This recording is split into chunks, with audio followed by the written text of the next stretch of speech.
Alors peut-on se fier à ces labels? Pour en avoir le cœur net, nous achetons au hasard 15 produits halal de marques différentes et 10 pitas dans différents snacks. Chaque fois, nous posons la même question. Tous les produits que vous vendez ici, c'est halal? Oui, marqué, hein, Tahira.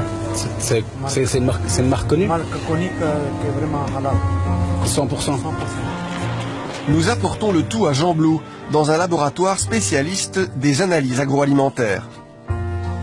Le test que nous demandons est simple, détecter la présence éventuelle d'ADN de porc dans tous ces produits qui, en principe, ne devraient en aucun cas en contenir. Le résultat est sans appel. Il y avait effectivement 7 échantillons positifs, 5 échantillons montraient une légère présence de porc, donc il s'agit sans doute d'une contamination.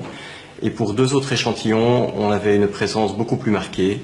Et il s'agissait là d'un saucisson sec et d'une conserve de mortadelle. Donc dans ces deux cas-là, indéniablement, il y a du porc dans les produits, même si ce n'est pas étiqueté, il n'y a pas écrit qu'il y a du porc dans les ingrédients, c'est ça? Oui, exactement. Il y a du porc dans ces 2 produits, c'est clairement démontré. Dans les 5 autres échantillons, vous parlez de contamination. C'est quoi une contamination?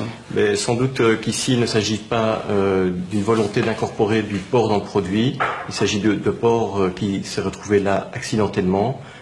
Peut-être au niveau du process industriel, la viande a été en contact avec du porc.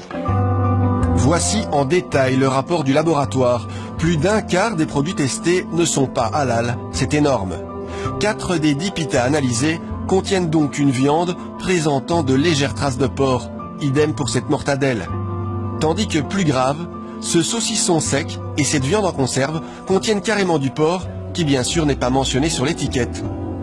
Ces articles sont pourtant labellisés halal. La marque Sebian, qui fabrique ce saucisson, n'a pas souhaité répondre à nos questions.